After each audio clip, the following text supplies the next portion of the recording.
دماغ سے جنسی خیالات نکالنے کا عمل۔ ایک صحابی حضرت علی رضی اللہ تعالی عنہ کے پاس آئے اور کہنے لگے، اے علی، آپ علم کا دروازہ ہیں، تو خدا را مجھے اس بات کا حل بتائیں کہ جب میرے دل میں برے خیالات آئیں اور کسی کے ساتھ جنسی، بسم اللہ الرحمن الرحیم، شیطان انسان کو ہر وقت اپنے شکنجے میں لانے کی کوشش کرتا رہتا ہے۔ جب شیطان بندے پر حاوی ہو جاتا ہے، اس بندے کے ذہن میں مختلف قسم کے وسوسے پیدا کرتا ہے۔ وہ ہر طرح سے انسان کے دل و دماغ میں ایسے خیالات پیدا کرتا رہتا ہے کہ انسان کو اللہ تعالیٰ کی راہ پر چلنے سے دور کروں۔ شیطان انسان کے دل میں کبھی ایسے خیالات لاتا ہے کہ اللہ کون ہے، اس کو کس نے پیدا کیا، اللہ کا وجود ہے یا نہیں۔ کبھی انسان کے دل میں نماز ادا کرتے ہوئے مختلف خیالات آتے ہیں، اور کبھی بیماری کی حالت میں انسان وسوسے کا شکار رہتا ہے۔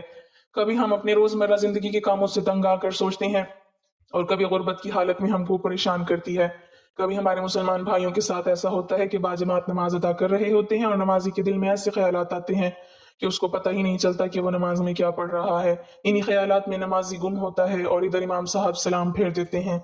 اس طرح ہم سوچ میں پڑ جاتے ہیں کہ ہم نماز، روزہ، حج کیوں ادا کرتے ہیں۔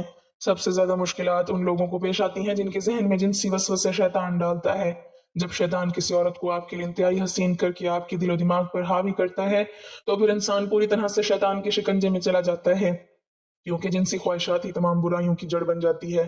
انسانی ذہن گندے خیالات کا مرکز بن کر رہ جاتا ہے۔ آخر یہ سارے خیالات ہم کو کیوں آتے ہیں؟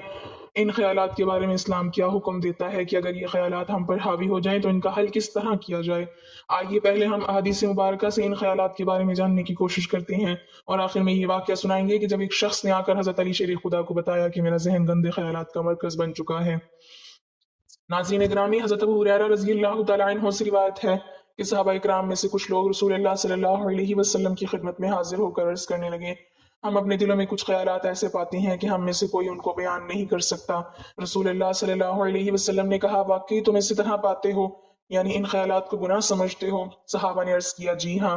تو رسول اللہ صلی اللہ علیہ وسلم نے فرمایا، یہ تو واضح ایمان ہے۔ محدثین اس حدیث کی وضاحت کچھ اس طرح کرتے ہیں کہ صحابہ کے اس جملے، یعنی ہم اپنے دلوں میں کچھ خیالات ایسے پاتے ہیں کہ ہم میں سے کوئی ان کو بیان نہیں کر سکتا، اس کا مطلب یہ ہے کہ ہم اپنے دلوں میں بری چیزیں لاتے ہیں، مثلا اللہ کو کس نے پیدا کیا، وہ کیسا ہے اور کس چیز سے بنا ہے، اور اس طرح کی اور چیزیں کہ اس کا بیان کرنا بھی مشکل ہے۔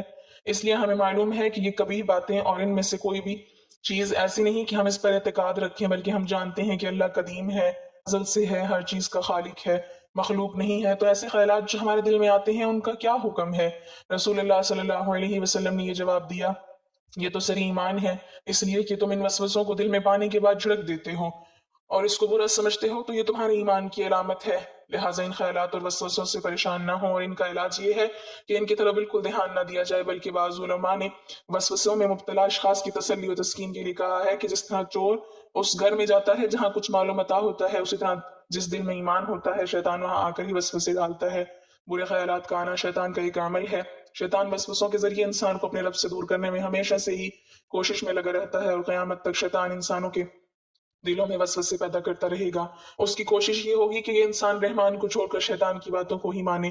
حدیث محمدی صلی اللہ علیہ وسلم ہے کہ خدا کا لاکھ لاکھ شکر ہے، شیطان کے جال کو وسوسے کی حد تک محدود کر دیا گیا ہے، اس سے آگے شیطان کو بڑھنے کی اجازت قطعاً نہیں دی گئی۔ حدیث پاک میں ہے کہ نبی کریم صلی اللہ علیہ وسلم نے فرمایا، اللہ پاک میری امت کے لوگوں کے دلوں میں وسوسے پیدا ہونے کو درگزر فرما دیا ہے، اور انسان کو نیک کام کرنے کی توفیق دی گئی ہے۔ مومن کے دل میں وسوسوں کے پیدا ہونے سے مومن کو گناہ نہیں ہوگا، بلکہ مومن جو نیک کام کر رہا ہوگا اللہ پاک اسے نیک کام کے بدلے نیکیاں عطا کرے گا۔ جو لوگ ہر وقت خیالات میں گم رہتے ہیں، ایسے لوگ دوسرے کاموں میں سست روی اختیار کرتے ہیں، وہ ہر وقت وسوسوں میں ہی رہتے ہیں، وہ سوتے اٹھتے لیٹتے بیٹھتے، گھر سے باہر جاتے گھر میں داخل ہوتے شریعت کے خلاف وسوسوں میں رہتے ہیں۔ اس طرح شیطان ایسے انسان کو کبھی بھی برے خیالات سے آزاد نہیں ہونے دیتا، وہ ہر وقت انسان کو شریعت کے خلاف بھڑکاتا ہے تاکہ انسان زیادہ سے زیادہ سوچے اور ہر وقت دماغی تھکاوٹ کا شکار رہے اور اس کو اللہ کی طرف رجوع کرنے کی فرصت ہی نہ ملے۔ حضرت ابو ہریرہ رضی اللہ تعالیٰ عنہ سے مروی ہے کہ رسول اللہ صلی اللہ علیہ وسلم نے فرمایا، ہر انسان کے پاس شیطان حاضر ہوتا ہے اور اس کو ان خیالات میں مبتلا کر دیتا ہے کہ آسمان کو پیدا کرنے والا کون ہے، زمین کو کس نے پیدا کیا، یہ سارا نظام کون چلا رہا ہے۔ نعوذ باللہ، شیطان انسان کے دل میں یہاں تک خیالات لاتا ہے کہ اللہ کو پیدا کرنے والا کون ہے۔ اگر انسان پر شیطان اتنا حاوی ہو جائے تو اس شخص کو چاہیے کہ اللہ سے دعا کرے، اے اللہ مجھے شیطان مردود سے چھٹکارا عطا فرما۔ ایک اور حدیث میں ہے کہ حضرت ابو ہریرہ سے روایت ہے، رسول اللہ صلی اللہ علیہ وسلم نے فرمایا،